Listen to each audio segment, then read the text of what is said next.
going to be cold there tonight. Yes, it is. This is like beach weather compared to what we're going to get at Soldier Field tonight for the Rams and Bears. Winner will get Seattle for the NFC Championship next week. Let's see how they got here. Caleb Williams did it again in the wild card round, throwing a game-winning touchdown to DJ Moore to knock out the rival Packers. His head coach, Ben Johnson, had a quick exchange afterwards with Matt LaFleur.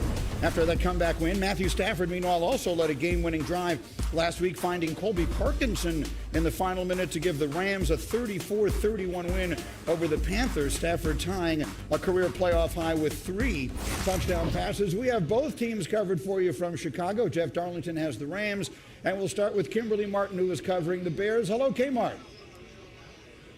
Hello, Greeny. Well, first off, let me just say, I spoke to a Bears assistant coach who told me last Saturday's weather is like a nice day compared to what we're going to get tonight. So naturally, I went out and bought this hat because the real field temperature for kickoff is going to be -3. But the Bears players I spoke to said they're not even phased. Head coach Ben Johnson hasn't allowed them to practice with heaters all season, so they feel like they are built for this weather. Now, Kyle Manungai, their running back, told me, listen, we live here, we play in this. This is nothing to us, but for them, it's going to be different. So, yeah, I would say advantage us. But here's the thing. The Bears need their rushing attack to get going. It's dipped in recent weeks. So Kyle told me, listen, me and DeAndre Swift, we know we have to set that tone early and often, and the Bears defense knows it has to set the tone early and often against Matthew Stafford. Now, over to Jeff Darlington with the Rams side of things.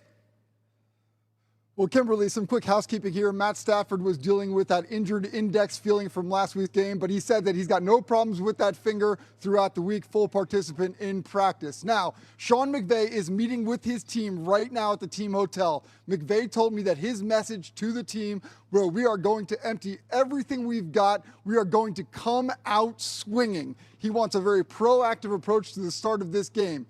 You talked about that bad blood between Matt LaFleur and Ben Johnson. Here's some fun stuff for you, Greeny. We know Ben Johnson now up against McVay, Matt LaFleur's best friend. Mike LaFleur, the offensive coordinator of the Rams, on the Rams as well. I tried to get some trash talk out of Sean McVay. He wasn't willing to go too far, but he did say this: what's understood doesn't need to be explained. Greeny? I don't think Rex Ryan needs that explained to him at all. Jeff, thank you very much. A little bad blood between the coaches, healthy for a rivalry, right? Oh, without question. And you know what? Ben Johnson sit back. If they're worried about me, I got them right where I want them. Fair enough. Let's make some picks here. Let's do our first picks of the night. It's the Rams at the Bears. Again, the winner goes to Seattle for the NFC Championship game. Who do we like, Rex? Do you believe what I just said? I do. I don't. I'm going to take the Rams. That was a good one there. Just listening to Kimberly Martin talking about the weather report, I just think what she said, we live here, we play here, we practice here. Our coach did not let us use heat. I've been there before with Dennis Green. Give me the Chicago Bears, man. I do think the weather will be a bit of an equalizer in this game. However, this season in general in the whole league has been a renaissance for NFL defenses, right? And of all the teams left, the Bears have the weakest defense, right? And that's by a lot. I think the Rams, Stafford has played in this division. He played in the NFC North for a long time. I don't think Soldier Field in the cold would be too much for him. I'd like them getting the win in this game. Man, I think Soldier Field in the cold is a major factor, just like it's going to be here today. I mean, are the Rams going to come out scoring? Absolutely. I think so. The way that Chicago has won is like, how are they continuing to do this? Sometimes destiny's on a team's side. I think it's another comeback in the fourth quarter by the Chicago Bears, 27-24 late. All right, I went 27-26. Same exact thinking. Sometimes you don't find the year finds you. This is Chicago's year. I think the Bears make this march all the way to Seattle. Now we will add to that for flavor our touchdown targets, which we do every single week on our show. We're going to pick out someone for you, presented by DraftKings Sportsbook, who we think would be a good prop and make a touchdown today. Rex, who's getting in the paint? Well, we showed the highlight game winner last week, Colby Parkinson. He's had 9 touchdowns this season. The tight end for the Rams, he's going to get in the end zone. Well, you talking about what we showed. Did you see DJ Moore go up the left sideline? Well, that's going to be my pick. He got in there last week. Forget your Parkinson. DJ Moore. And speaking of the man, DJ Moore right here, one thing I said last week about Roma Duze coming back last week, being effective in the red zone. Well, ladies and gentlemen, they got a guy like DJ Moore. Two similar players, but this man got in last week. He'll get in this week. That's my pick, Greeny. Alex, I think there's got a chance to be a lot of touchdowns in this game tonight, despite the weather. But for me, I like the Rams getting in the end zone. And if they have one player that was built to play in sub-zero temps, it is Puka Nacua. You think so? Right? This guy is a butter. He is a tough football player. He got in the end zone twice last week. I like him getting in this week. Let me go to one of the youngsters in this game, Colston Loveland, tight end for the Chicago Bears. He had a big game last week, but I particularly love how he's starting to learn his quarterback. When he starts to scramble, what he's looking for, they're getting on the same page. In the end zone, tight end Colston Loveland. All right, and I'm going to summon what I did a week ago. I have a 25-year-old daughter. She's a Swiftie, and tonight so am I. DeAndre Swift got in the end zone for us last week. Do it. We'll see if he can do it again for Chicago tonight. Okay, we've got Drake May getting ready to go. These fans are certainly ready to see their young quarterback. He spent some time with Teddy this week. Teddy and Drake May one-on-one. Is he the next great one here in New England? You will hear from him as we roll on. It is Countdown, and on DraftKings Sportsbook, new customers bet $5 and get $300 in bonus bets if your bet wins. Download the app, use the promo code COUNTDOWN when you sign up. Continues this Sunday. Frigid Soldier Field tonight. Potentially snowy Foxborough. We'll see. It hasn't really materialized. Swag, Jason, Ryan, Scott Van Pelt with you inside here. And Jason, Milton Williams is a guy you know well from the 4 years that he spent in Philadelphia. Disruptive force. What makes him so problematic? He's like a pit bull. He's sawed off, but strong as an ox and quick as flash. I mean, it was fun watching him when he first came in. It's been a pleasure watching him mature as a player. When he first came in, he was like a flash in the pan type guy. He'd come in and he'd shoot a gap. He'd make a big play as a sub-rotational guy, and he's really flourished into an every down player. And he can play physical at the point of attack. He picks and chooses those spots to take his chances in a much more intelligent way. He got a bunch of pressures on games. He had a good bull rush of Zion Johnson last week. He's really had a tremendous year for the Patriots, and I've been enjoying watching him play. This is 3 years that we've been doing this as a group, and it's 3 years in the divisional round we've had Houston, Swag. We were in Baltimore, we were in Kansas City, and now here we are. And to see C.J. Stroud look, in your words, shook in that game at Pittsburgh is a little bit jarring, and he's facing a tough pass rush tonight. What are you looking for there? What are the tells? Yeah, it concerned me, man. And look, the calling card for this team for a large majority of the time was the interior pressure was costing C.J. Stroud the opportunity to develop. They were giving up a lot of pressure on the interior.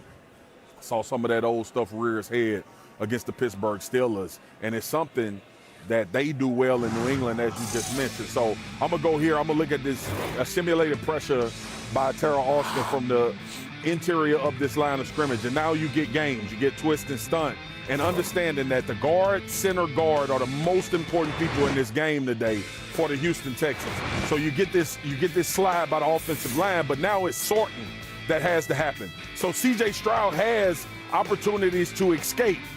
The problem is that while you're trying to keep your eyes downfield and feel this pressure, it's a problem. You see New England here. It's an interior pressure. We used to call this a T game or a switch game, and you see this pressure pushing up into Justin Herbert. There will be an area to get out if your offensive line gives you that escapability. It's just, can you find it fast enough, or are you getting the ball out of your hand? And last but not least, you see the Patriots. They give you a simulated pressure. They use this backer now to take the center away from where the game is happening on the backside. The running back gets up in the mesh. He doesn't find who he needs to pick up and help, and they get a sack on this. This is something C.J. Stroud is going to face today. The two things I love about the New England Patriots defense, they are very disciplined when they're in simulated pressures. This defensive line understands where they need to be, and the way that they like to take, and J.K., you can speak to this after I get done. Gotcha. They use these backers to take centers out of help. and doesn't allow them to slide. I'm glad you teed me up because I was already having flashbacks. I know it. I know it. This is straight up New England style with Bill Belichick as well. You build a 5-man front, make everybody make a man call, and then you think you got your guy blocked, then wham, you're getting the ear hole from the side. It sucks. It is the worst thing ever. And it's like, throw the ball, please. It's a nightmare scenario. It takes a lot of guys working together, getting on the same level, and you really got to use your hands and keep your head out of it. It's very difficult. He's like, help! Yeah. I'm supposed to be helping people. I'm a center. I'm not supposed to be one-on-one blocking anybody. No Trent Brown today for Houston. They ran for 159-ish against Pittsburgh. RC, how much is that something they ought to try to do even without Brown? Well, I think for both of these teams, the running backs will be big. You look at last week, it was Woody Mark's first 100-yard game since he's been a professional. And then on the other side of it, Ramondre Stevens, 2 huge catches, one for 48 yards when they were backed up against the Los Angeles Chargers. Another setup of big play for the New England Patriots. And he averaged 5.3 yards per carry. When you're playing teams that are so good at rushing the quarterback, one, because of how great their front four is, another, because of their disguises, simulated pressures, being able to add to the rush, being able to run the football and utilize the check down will be huge for both C.J. Stroud and also Drake May. But to me, this game comes down to which quarterback makes the least mistakes while finding a way to make an explosive play. Drake May found that to Hunter Henry last week. Can he do it this week, or does C.J. Stroud find Christian Kirk once again? Kirk had a big game in Pittsburgh. There you see Stroud. No Trent Brown again. Significant absence on the O-line against a very capable and talented New England pass rush that got home last week 6 times against the Chargers and Herbert. When we continue, we'll get back outside here in Foxborough. The folks are ready for You Got Mossed. I know that, and they're ready to hear Drake's conversation with Teddy Bruschi. One clap for the big dog, two claps for the future Hall of Famer. You had me thinking about It's countdown here in Foxborough. Jamie Collins. I'm over here having nightmare flashbacks. Buddy, let me tell you something. Yeah, they were in the